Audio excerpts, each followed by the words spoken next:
Everyone, and pleasant morning. Can you hear me? Is the audio clear? Yes, clear. Okay, wonderful.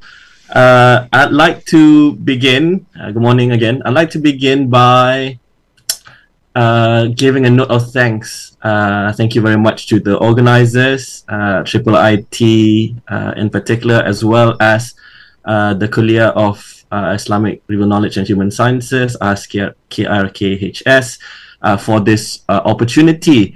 The sister is right. Usually you'd see and you'd hear a more familiar voice in the form of Dr. Zaki, but today as the speaker for our discussion on modern political ideologies, I'm very honored to be here to speak with all of you.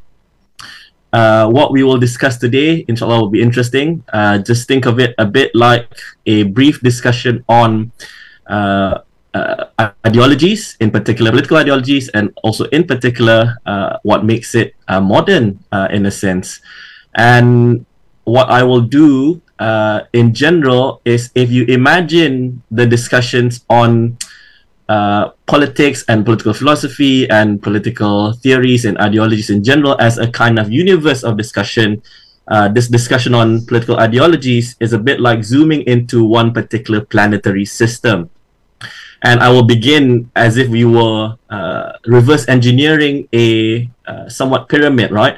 I will begin at the top with something small, and then the middle portions we will say a bit about some ideologies and some ideas behind it, and we will leave you with some further questions, which is the base of the pyramid. Yeah. So just let me quickly show you the progression of the lecture today.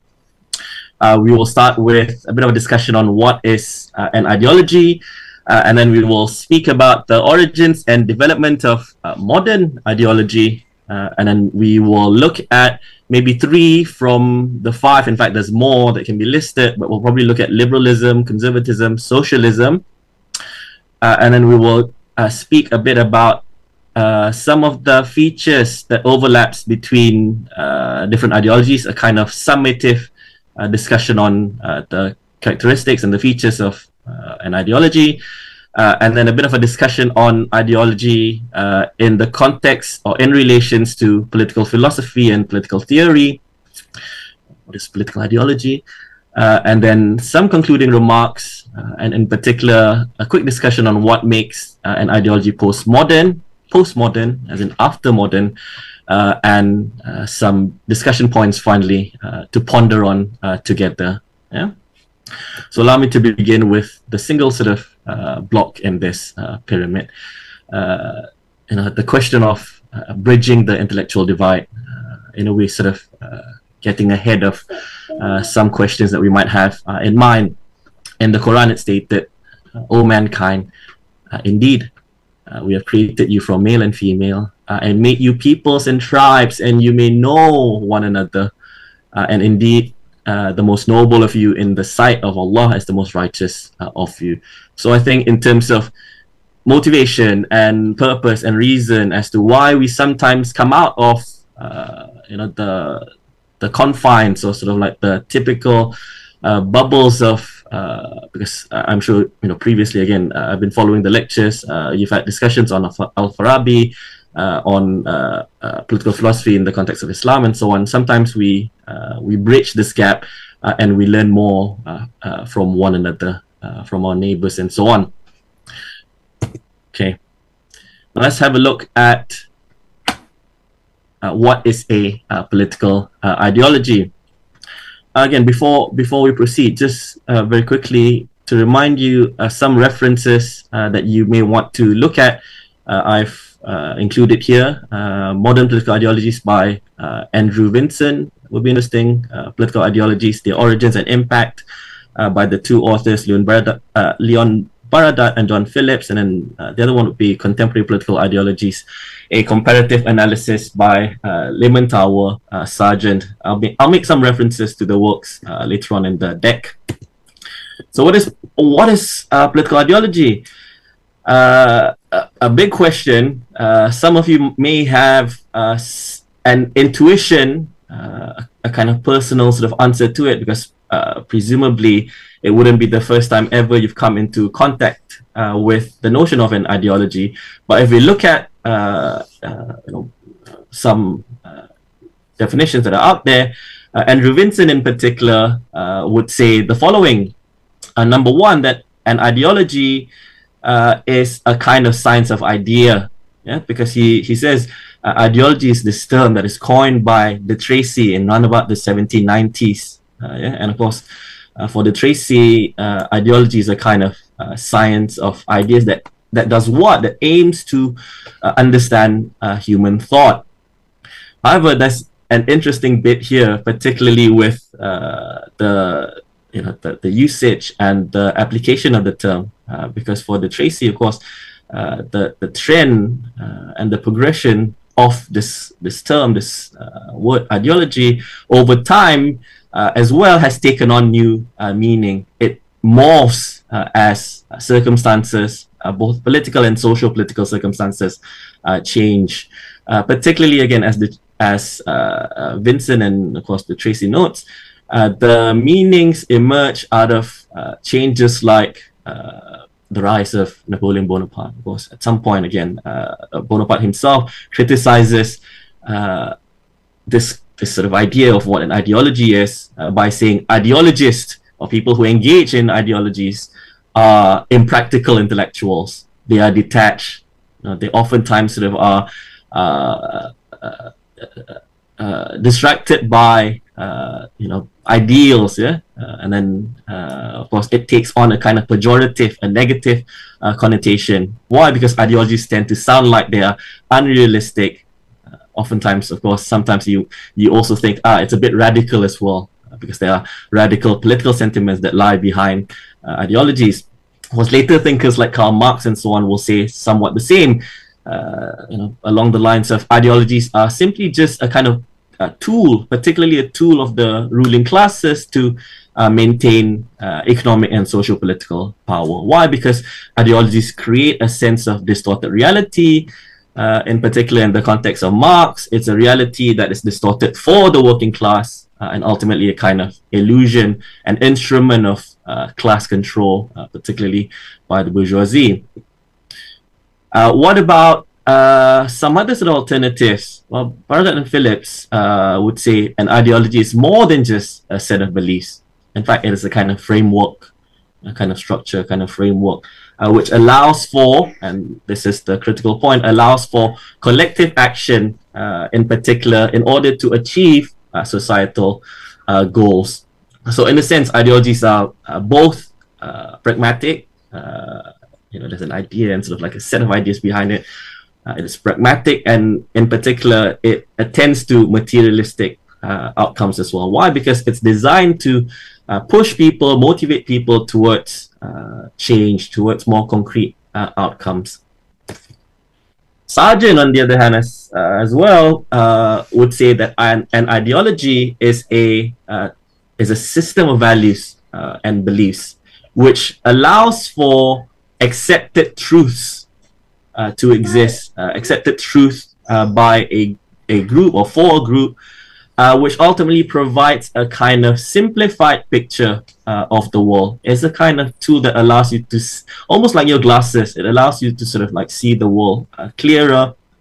This point on simplicity we'll revisit towards the end of this discussion. And of course, an ideology, according to Sargent, allows a kind of narrative to exist, and will give meaning to societal roles and events, and provides a kind of story that we ourselves can believe about, and about our place in the world, right? Of course, put simply, an ideology is is a set of principles, is a collection of beliefs or things that guide us. When I say us, it means guiding our political systems, our policies. In essence, what does it talk about? It talks about essentially everything. Because what is the point of an ideology that's not inclusive of all facets of our daily life? Why? Because again, in order for it to remain relevant, it must be, in a sense, attentive to our existence, right? So it includes everything, government structures, economic policies, societal norms, and so on. Of course, the kindergarten way of sort of thinking about it is that it's pointing to anything that ends with an ism. Conservatism, socialism, communism, fascism, populism, environmentalism, eco-socialism, feminism, populism, anarchism, anything that ends with an ism. Of course, this is debatable, but the simplest sort of kindergarten ways to think of it like this. Now that we have a bit of a sense of what an ideology is like, let's try and ask the question of what makes it modern. Why do we call it modern? Is there a distinction between not so modern, obsolete, sort of like modern ones? In order to do so, we have to have a look at the development and the origins of what we consider as modern political ideology. So the roots of modern ideologies, in bunny ears, of course, finds itself in the Enlightenment period. Of course, in the Western experience, this is a significant historical moment, historical era for the Western experience. Why the Enlightenment? Well, because it's during the Enlightenment, well, arguably again, post the medieval ages, as you're building into the Renaissance, as you discover humanism, as you get into the years of the Enlightenment, as the scientific revolution goes into full swing, it is this moment in time, where people began to believe they could actively improve their lives rather than passively accept their circumstances. Of course, the ideas and the positions of faith and divinity and fate, in the context of Christendom and the experiences of the medieval ages, is something that is being somewhat shelved, being left behind. So, in essence, what it's saying is that the modern part is referring to this notion, roughly speaking, as this phenomena of societies modernizing. As societies modernized, as societies change, as it's sort of improving from the years of the medieval age into something more modern, as societies modernize, and in fact, even today, as this notion of change is important, as you change, you find sort of intellectual sort of positions and ideas that eventually become a set of beliefs and then becomes a kind of ideology. So many ideologies today, again, liberalism, socialism, conservatism, and so on, evolve during this period of great social and economic upheavals, particularly through the Enlightenment and later on the Industrial Revolution, and continues even until today, and goes through moments of reflection and adaptation. As societies change, as it modernizes, that kind of upheaval allows for the emergence of ideologies. So, of course, during the Enlightenment, the spirit of reasoning, the drive, the moment in time encourages you to lean against ideas of reason. And then you saw the discussions, and we saw the discussions of individual rights, secularism, and so on emerging through the Enlightenment. Universal ideals that we oftentimes uphold and believe in today, like freedom and equality, of course, emerges through the Enlightenment as well. And it is also, politically speaking, the developments in terms of how much a person can engage in the political process, the increase in political participation during this period, is pushing as well for more representation and rights. Why? Because there is a heartbreak from the style of the past, meaning that there's a heartbreak from feudalism as a system, or the style of the divinely ordained and divinely rightful sort of monarchs, the absolute monarchs of the past, because where power is divine and centralized, and it's moving away from these types of older and more centralized political structures. If we then look, if we forward it a bit, a few episodes later, and then we forward it a bit. If you think about this as a kind of TV series, forward it a bit into a few years later, when we look at the Industrial Revolution as well. Again, the Industrial Revolution is a moment of upheaval and change, right? The Industrial Revolution then gains momentum, and then as well, ideas gain momentum alongside with it. Why? Because if you think about what the Industrial Revolution was like, it is this moment in time where there is disruption again in terms of the traditional structures of life, and in particular, the dynamics in terms of economic equalities and inequalities. The rise of the factory systems, the depersonalization of labor, the emergence of new social classes, new challenges, cities, London and so on, the reshaping of cities. So these changes sort of fuel ideologies or ideas that sort of like that are interested, that sought to address the issues that come with the change and the upheavals. If you look at socialism and communism, these took root as the years of the Industrial Revolution progressed. Yeah, so ideologies again oftentimes develop alongside social movements, and then it tends to reflect the historical and cultural context in which it develops, and it's addressing the unique issues of its time. If we point to today, you can say the same. Questions of climate change, questions of globalization, questions of democratization, environmentalism, of course, very popular these days. Again, is attending to and is sort of reacting to changes in society as well. Okay, let's have a look at some examples. Yeah, the first being liberalism. Of course, there's no time. I think I still have about 20 minutes or so to finish up.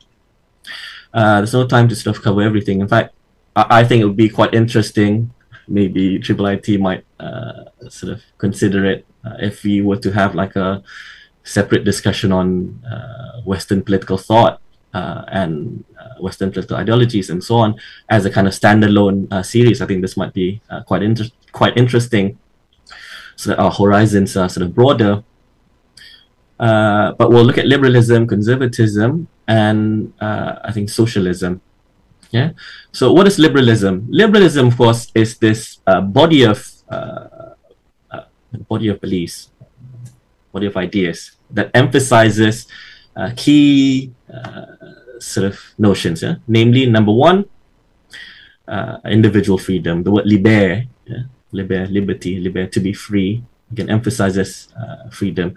Oftentimes, again, in the context of certain discussions, sometimes the word liber seems to suggest as if you're saying, let's do the haram things.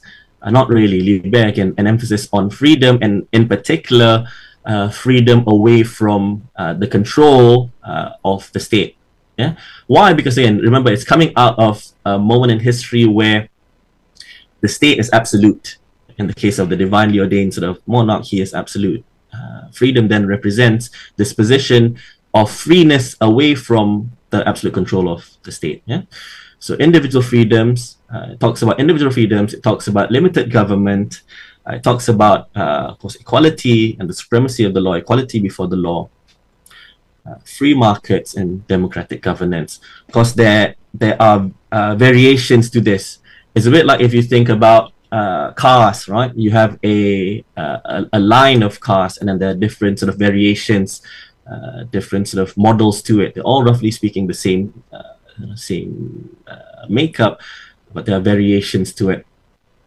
What are some of the variations? If you look at classical liberalism, it goes somewhat as follows.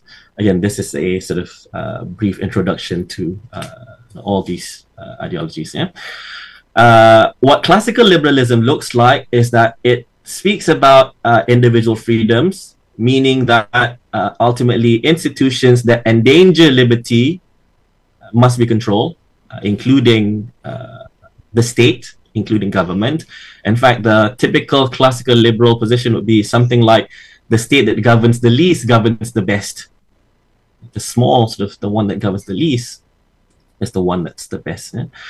Why? Because there's this belief that the institutions endanger your liberty and must be limited and controlled in some way and form. Yeah? And then classical liberals also typically have this position and an affinity to rationality. Why? Because for the classical liberals, typically any social issues or social ills, any problems that we find in society typically emerges out of a failure in terms of being more rational or more reasonable. Yeah, so things like war, like poverty, like social ills, these are a result of ignorance. And how do you fix it? Again, you fix it by improving your knowledge. Yeah, the third point there. Progress occurs through expanding knowledge and perfecting your reasons. Because they also feel that institutions, sort of older institutions like religion and faith, causes a bit of the issues in society. Right? Why? Because again, the rationality in traditional institutions is a bit lacking. Yeah. And then, as I mentioned earlier, there's an affinity to limited government, minimal. They want to see minimal government intervention. And of course, on the economic front, the classical liberals are interested, unlike their modern counterparts, the modern liberals, the classical sort of liberals are more interested in seeing full economic freedoms, meaning that it is the typical Adam Smith position, whereby there should be free enterprise, private property, competition in the market, and a free market economy. Laissez-faire, laissez-passer. Let it be, meaning that the free market has to be open and let the market forces sort of regulate itself. The invisible hand is the one that is most useful and most efficient. Of course, I just mentioned the modern liberals. Modern liberalism, of course, has a bit of a variation in terms of its position. I think I mentioned just a moment ago, again, the classical liberals would love to see minimal, as little as possible government intervention. But for modern liberals, of course, they have doubts over both the presence of government and also the freeness of the economy. So they agree but sort of disagree. Yeah, they have a bit of modification to the original position of classical liberalism. So modern liberals typically have doubt over full economic freedoms of this laissez-faire capitalism that I mentioned. Why? Because, of course, to them, the experiences of the free market economy, of full-blown capitalism, to their observation, produces certain unintended consequences that they don't particularly enjoy.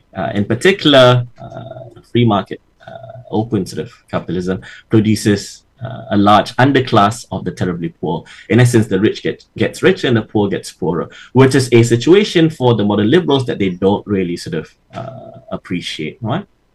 So what is the solution? Of course, the solution is reinviting, bringing the government back into the arrangements of life. Why? Because it's seen that the state, in strategic ways, is necessary to protect the people from sometimes unfair economic systems, sometimes unfair sort of economic practices, and so on. To mitigate, in essence, to manage and mitigate a bit the problems in society when the government is not sort of really there. So what are they asking for? They're asking for not so minimal intervention, but a bit more, meaning that presence plus, that the government should be there and government action should exist for things like social welfare. So a bit of intermediate presence rather than minimal presence. And then, of course, you have the neoliberals. Neoliberalism takes, again, similar, not so similar, again, agree to disagree between them. They're brothers, but they sort of like have some disagreements. That's entirely normal, even in the family. For the neoliberals, of course, they want the emphasis, of course, for them, they wanted to return back to a kind of free market capitalism with minimal state intervention. So it's like a pendulum swinging one direction and the other. Let's say a bit more about conservatism then. What is the emphasis here? For conservatives, of course, the emphasis is typically on tradition. Why? Because again, there is a premium on social stability. Typically, there is skepticism towards large and rapid changes. Yeah? And there is an inclination towards conserving, the word conserve, right? To preserve, to conserve, as if you're conserving your energy, to preserve it. Conserving societies, the inclination is to conserve society's traditional values and institutions as well against major or radical changes. Because there'll be some variations here as well. The classical conservatives would argue that there exists irrational impulses among people in society and so on. And these irrational impulses should be contained and managed by institutions like tradition and religion.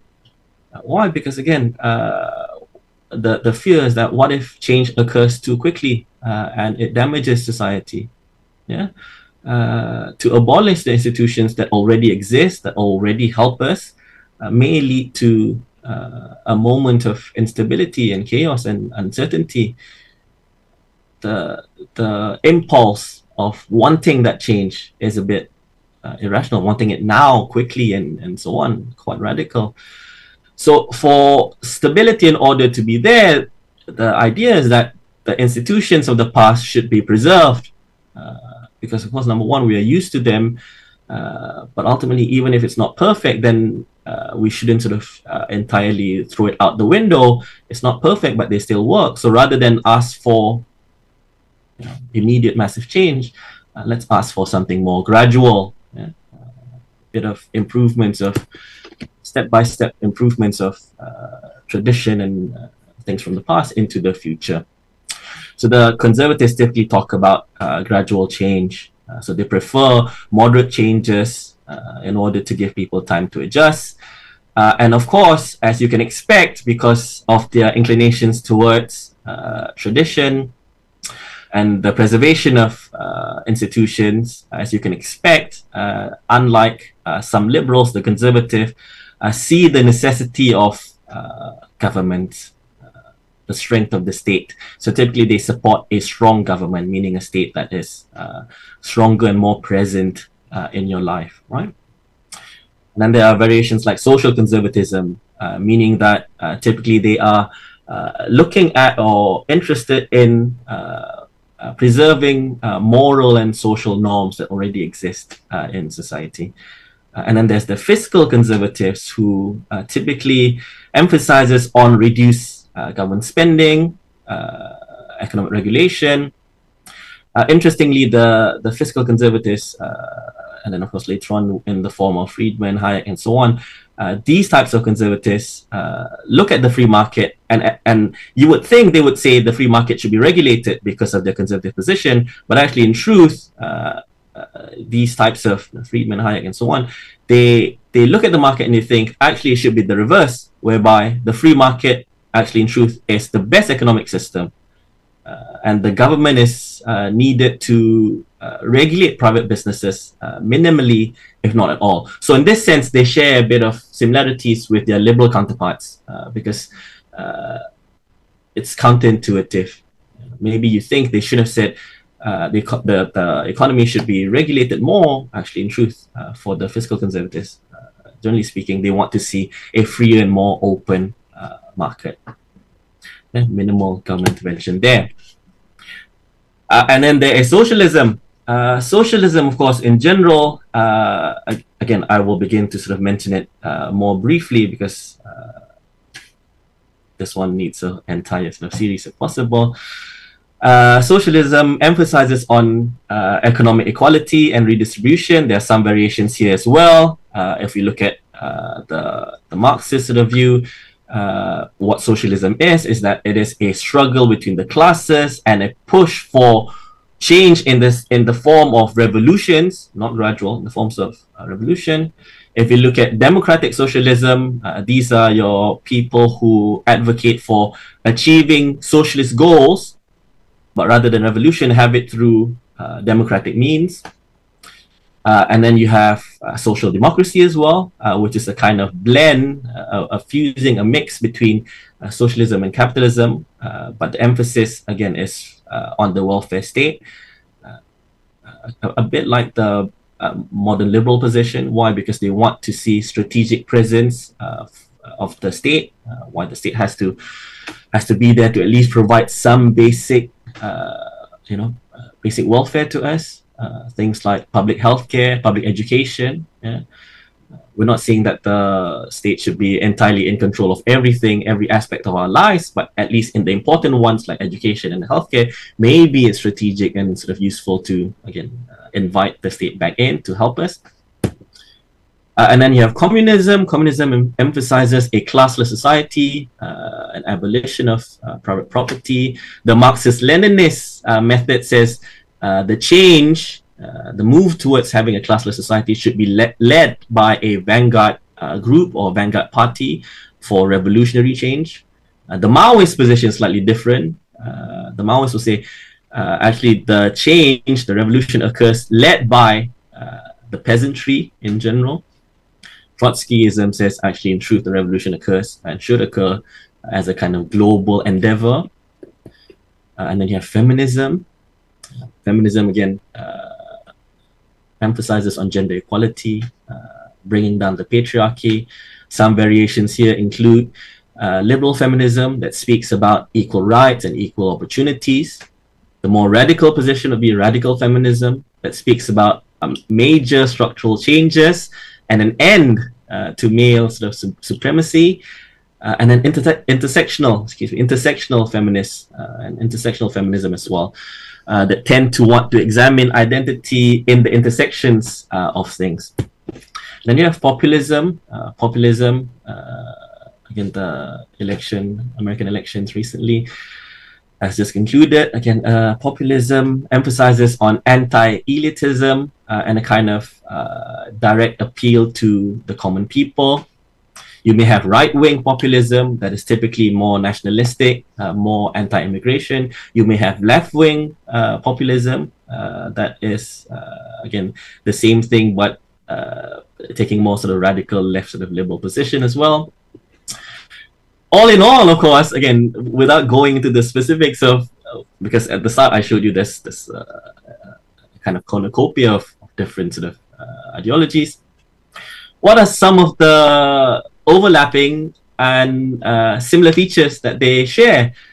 Of course, if we speak of the summative sort of characteristics, we can quickly realize that these ideologies, number one, provide a kind of explanation for all of them. Yeah? All of them seem to provide an explanation for contemporary problems that exist in society now, and also suggests and tries to provide a kind of solution, a kind of vision of the future and how to get to that outcome, right? Because it notices a problem, then says, this is the solution for it. Which also means that it is action-oriented typically, that it is a kind of manual that it will ask and try and get people to take the steps and take the ideology and use it to achieve this vision of the future. And of course, an ideology seems to be somewhat meaningless without being able to mobilize people who believe in it, right? So it has to mobilize a huge number of people, and without which, as through the eyes of the ideology, without the people, without the change that is brought by the people, the outcome cannot sort of materialize, right?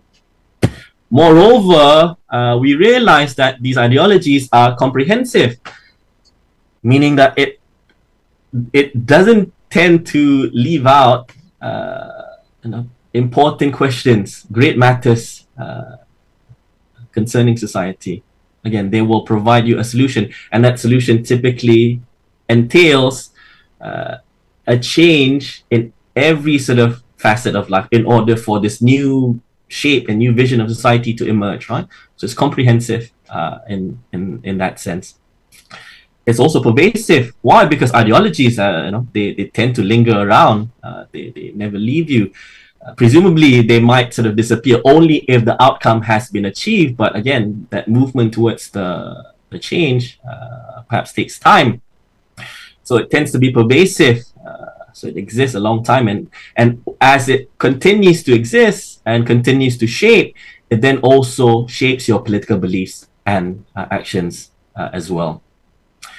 What is the point of an ideology that isn't concerning or doesn't include or is removed by the human condition? There's no point, right? So it must be extensive, meaning that it has to be directed towards the masses, that it must be usable in some way or form, and for it to at least be relevant. Yeah. And then of course it's intensive. What's the point of an ideology that is there but no one really cares about? An ideology that's there but no one really believes in, because ideology tries to command strong commitment. And of course your ideology and what you believe in typically then shapes your view and the reality that you hold about the world around you, right? And then you become committed to seeing the same change. Why? Because it then becomes you, that you want it, yeah, that you want the change, and you are part of the ideology. You agree with the ideas. It is as if it's a kind of voice to your own desires, and then you are interested in seeing the changes that you want to see. So ideologies tend to be intensive. They command strong commitment as well. Because again, there's no ideology that says, listen to me and then don't really care about what I have to say. Listen to the ideology, here are our ideas, but our ideas don't really matter. So it doesn't really exist, right? So what is it? What's the difference between an ideology, political ideology, a political philosophy, and a political theory? What is the difference? Vincent will say a political philosophy, or political philosophy in general, searches for universal truths. The act of doing political philosophy is this act of searching for universal truth. Ideologies, on the other hand, is a bit more partisan, meaning that there is a kind of position and a kind of agenda and a kind of allegiance behind it, right? It's more partisan. Ideologies tend to focus on rallying groups around specific beliefs and actions. Again, we just discussed the dynamics between the belief and the action taken. Brother and Phillips will say ideologies are more, compared to the rest, ideologies are more accessible and a bit more straightforward. Compared to political philosophy and compared to political theory, the latter two tends to be more introspective. The individual is supposed to contemplate. It's a kind of pursuit of intellectual depth. But for an ideology, it's more about reaching a broad audience to encourage the collective action that we were talking about earlier. I like the third one. I like what Sargent has to say. Sargent says, and a political ideology is serving different roles. All three actually are interconnected but serve different roles. Political philosophy and political theory offer normative ideas about government, meaning ideals, like what it ought to be, what it should be, and so on. Ideologies then take the normative position and then convert it into concepts, makes it accessible, makes it widely accepted. And then, of course, it is a space where group interests can sort of exist together with that sort of normative idea. Yeah. I might be like a few minutes over. It looks like I have 4 more minutes. I think I can finish the slide, the deck, within a reasonable time, and then take a question or two. So what are some concluding remarks?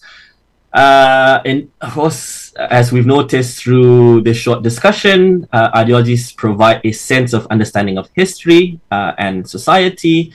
It provides clues over the kinds of things that should either be paid attention to or ignored. People get united around it. It's a kind of motivational force. It's not just simply a belief position. It's also a framework of organizing things, organizing societies, getting to collective goals. Doesn't matter if it's revolutionary change, doesn't matter if it's democratic reform, even if it's preservation of conservative structures, existing structures. It is a kind of a kind of framework of achieving collective goals. But of course, there is an ancillary concern that sometimes ideologies can be, while it can motivate, it can sometimes place unnecessary limits as well, right? Because an ideology may outline the borders of a discussion, but sometimes that act of making a border shapes the opinions of people, and of course then sometimes it takes away from what you think is possible, what is perceived to be available in terms of options. Why? Because you have delineated the discussion by virtue of this ideology, right? So sometimes a political leader might say, okay, this is a good idea because it's consistent with our ideology, blah, blah, blah, and then, let's go for it. That sort of act of gating the discussion sometimes excludes reasonable discussions of alternatives, alternative ideas, or generally alternatives that fall outside of the ideology. But of course, it's still a useful tool. Why? Because an ideology is a kind of yardstick. It is a reference point. It helps you simplify the complexities of life. It suggests and it gives you direction. But we can't sort of run away from the fact that the simplification sometimes makes it difficult for us to see what lies outside a particular set of beliefs, a particular sort of ideology. Why? Because we have blinders on. So with this in mind, I'd like to leave you with some points that we can ponder together. Number one would be the postmodern. Again, we've been talking about modern ideologies, its development, and so on. Modern political ideologies and its development. One would be the postmodern situation. What is postmodernism? Postmodernism is this position that challenges the validity and the position of even the possibility of the existence of a single idea or a single universal truth, that applies to everyone. It challenges these ideas. Instead, it says the truth that exists, generally speaking, is shaped by your local experience, your particular identity, and presumably the culture you're from, and so on. So instead of having universal positions or universal position, it's talking about localized truth, localized positions. Yeah. So instead of saying there's one right answer, the postmodernists will say ideologies are just one of many possible perspectives. Sargent says the post-modernist position, of course, can weaken the traditional notion or the conventional notion of what is an ideology, right? The one that we've discussed. But if you think about it the other way around, postmodernism can also strengthen the appeal of ideologies. Why? Because the postmodern position is actually validating this notion of diversity. And when it's talking about localized truth, it's talking about diversity. So it is actually giving the validity to diversity, meaning that insofar as political ideologies, are concerned, there can be many. It can be diverse, and we can recognize the validity and the value of multiple truths, be it liberalism, be it conservatism, be it socialism, and so on. There is value in, again, the multiple truths that's being offered through each ideology. Again, politics is quite complex in this sense, and capturing it might need multiple sort of attempts. Okay. Yes. We have passed 3 minutes, okay? Okay, just last two, because I think we didn't start exactly at 11, so I think I can just a bit. I have 2 more and should be done. Yeah. Okay. Thank you so much. Thank you. The last one will be again. Thank you again for your attention. The last one will be, let's think about modern political ideologies in the context of decolonization, because this is the generation we're in, right? decolonizing political ideologies will necessarily entail re-examining certain sort of Western centrism that exists in the development of modern political ideologies. We should make it more inclusive. Why? Because sometimes there is a cultural distance or gap which festers and then it seems sort of irrelevant to us, particularly in the context of non-Western societies. Maybe things like individual rights conflicting with some intuitions of collectivist values, right? I mean, there's no hiding. I mean, at least in the tracing and as how I've presented it as well, modern political ideologies originate from the Western experience. Of course, raising then questions about whether or not it can be truly applied universally anyway. Should it be something more along the lines of our own local traditions and values? Then you take and then you take into consideration the post-colonial condition, even the structure of the state that we have. Many post-colonial nations inherit governance and government systems that are shaped by colonial power, sometimes for the better, sometimes for the worse. The key is that it is still intertwined with that structure, the structure that we inherit is still intertwined with ideologies that are there, which sometimes reinforces our weakness, economic dependency, inequalities, and so on. So there's a difficulty in adapting certain ideologies given the existing structures. And this is the last one. This man here, Edward Said, and if we quickly think about knowledge production, even Western political thought has been dominated by the West, again, Western academia, which means that sometimes non-Western perspectives can be missing or unrepresented.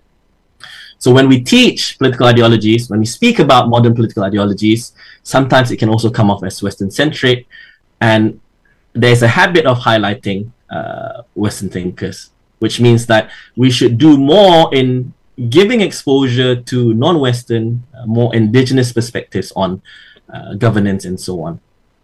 We should be more inclusive. It should represent a wider range of political ideas. And of course, ultimately, with whichever project we're on, we should understand whether it's academic or political and so on, things are shaped by the dynamics of power. For political ideologies, of course, this raises the question about whose perspectives are represented, whose voice are amplified, and how ideologies, liberalism, conservatism, socialism, and so on and so forth, how ideologies either reflect or reinforce Western dominance. I think with that, I will put a pin on it here, and then we can take questions. Yeah, Doctor, we have many questions in the chat box, Doctor. Okay. But because of the time, maybe we can only answer 2 questions that they can select it from there. Let's see. I scroll down.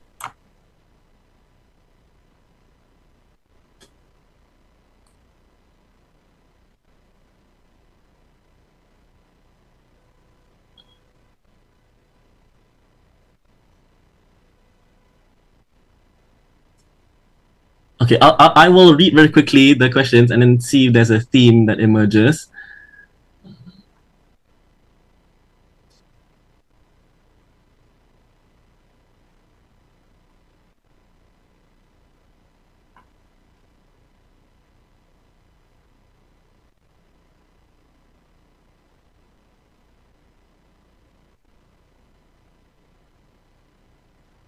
Not to trigger discussion. Okay, children. Okay, so I think there is a 2 themes emerging here. Number one, on the use, of the use of ideologies as a kind of tool, and then the other one would be an ancillary to that would be a bit on Islam and how do we teach it.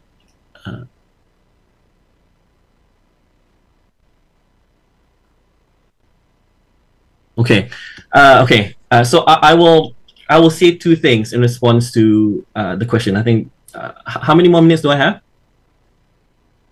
We have already passed the time, Doctor, but we can answer some of the Okay. question only, Doctor. Okay. It will be wonderful to be able to revisit this sometime soon.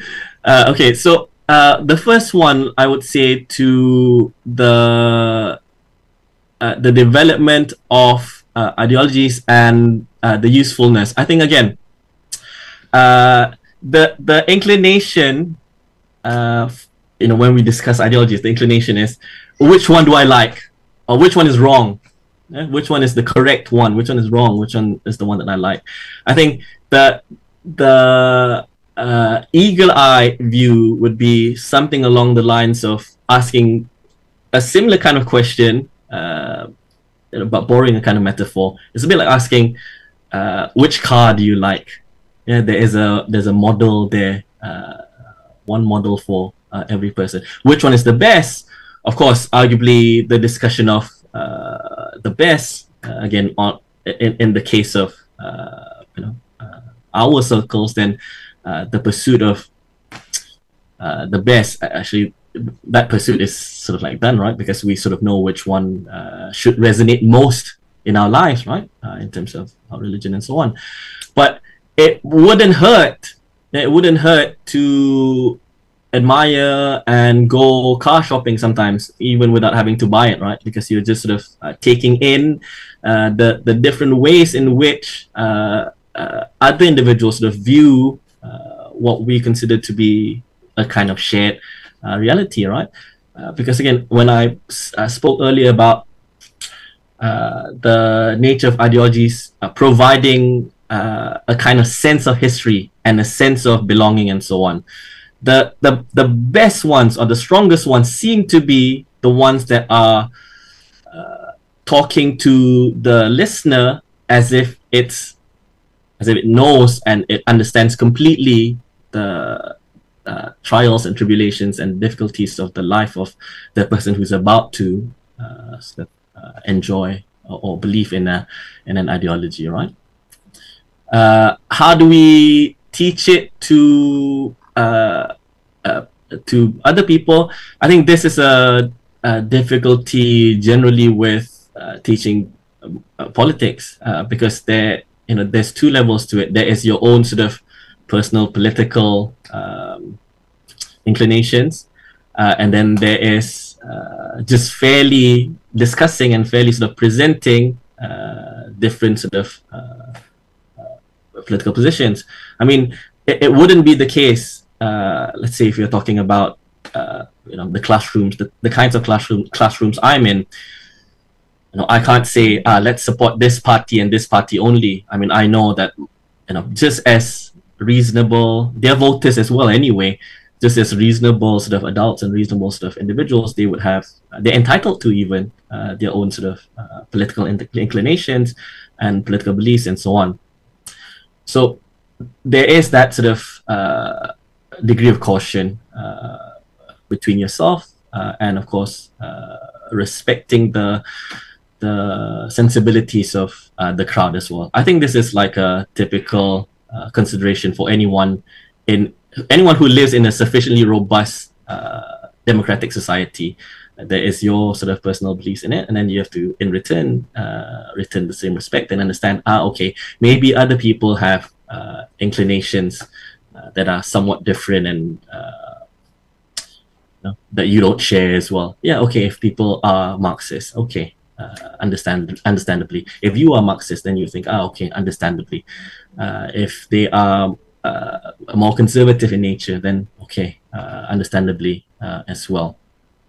So on the question of children, again, another question that I like recently, because my son is 2 years old and I'm about, inshallah, to have my second son. So the question of teaching to children, I think the key is to train them to sort of be able to be more flexible in terms of thinking. They're more critical and more flexible in terms of taking in different perspectives and views. Okay. Yes. Thank you very much. Thank you. Thank you very much. It's really interesting, and then we have many questions left that we cannot answer all of the question. Thank you very much, Doctor. Inshallah, we can meet again in the next session because of the time. I know all of them really interesting regarding the what you have presented. And thank you very much, Doctor.